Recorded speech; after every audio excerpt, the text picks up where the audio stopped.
Madras high court में एक याचिका आई जिसमें कहा गया था कि तमिलनाडु में पेरियार की मूर्तियों के नीचे जो बातें लिखी हुई है वो आपत्तिजनक है और लोगों की धार्मिक भावनाओं को ठेस पहुंचाती है, इसलिए उन्हें हटाया जाना चाहिए। याचिका को खारिज करते हुए हाईकोर्ट ने कहा कि ये रोड वेंकट रामास्वामी पेरियार जो कहते थे उस पर विश्वास रखते थे, इसलिए उनके शब्दों को उनकी मूर्तियों के पेडिस्टल पर लिखवाना गलत नहीं है। पेरियार की मूर्तियों के नीचे लिखा था, ईश्वर नहीं है और ईश्वर बिल्कुल नहीं है।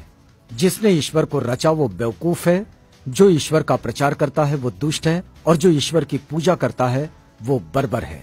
ग्रेट पेरियर नायकर के ईश्वर से सवाल। पहला सवाल, क्या तुम कायर हो जो हमेशा छिपे रहते हो, कभी किसी के सामने नहीं आते?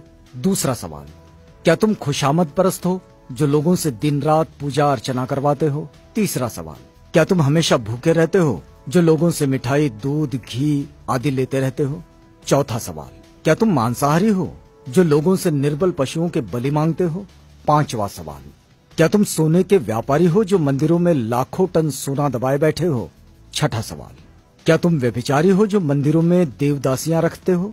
सातवां सवाल, क्या तुम कमजोर हो जो हर रोज होने वाले बलात्कारों को नहीं रोक पाते?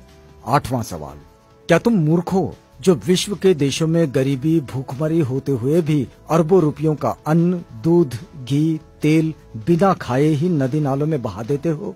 नौवां सवाल, क्या तुम बहरे हो जो बेवजह मरते हुए आदमी, बलात्कार होती हुई मासूमों की आवाज नहीं सुन पाते? 10वां सवाल, क्या तुम अंधे हो जो रोज अपराध होते हुए नहीं देख पाते?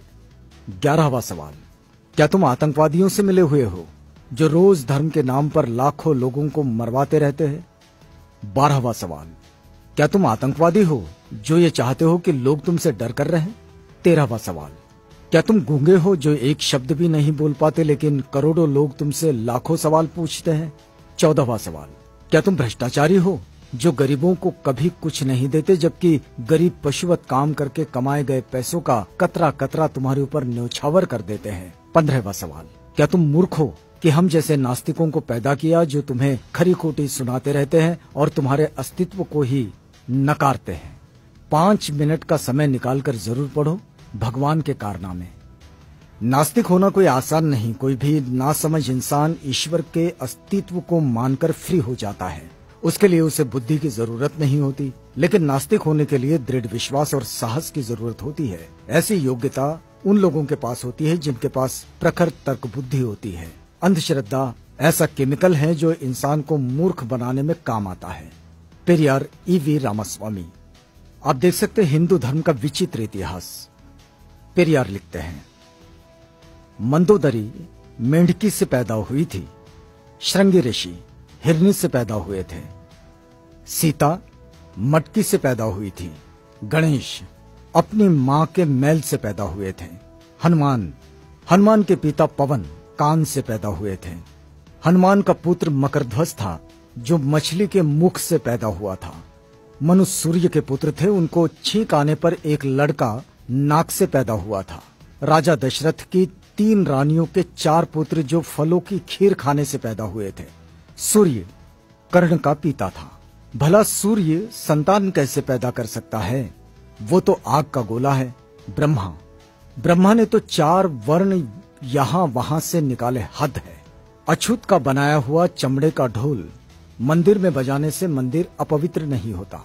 अछूत मंदिर में चला जाए तो मंदिर अपवित्र हो जाता है। उन्हें इस बात से कोई मतलब नहीं कि ढोल किस जानवर की चमड़ी से बना है। उनके लिए मरे हुए जानवर की चमड़ी पवित्र है पर जिंदा अछूत अपवित्र। लानत है ऐसे धर्म पर। बुद्धिजीवी प्रकाश डालें, दिमाग की बत्ती जलाओ, अंधविश्वास भगाओ। यदि पूजा पाठ करने से ही बुद्धि और शिक्षा आती तो पंडों की औलादें ही विश्व में वैज्ञानिक, डॉक्टर, इंजीनियर होते। वहम से बचो, अपने बच्चों को उच्च शिक्षा दिलवाओ क्योंकि शिक्षा से ही वैज्ञानिक, डॉक्टर, इंजीनियर और शासक बनते हैं, पूजा पाठ से नहीं। अतः वहम का कोई इलाज नहीं है और शिक्षा का कोई जवाब नहीं है। शिक्षित बनो, संगठित रहो, संघर्ष करो।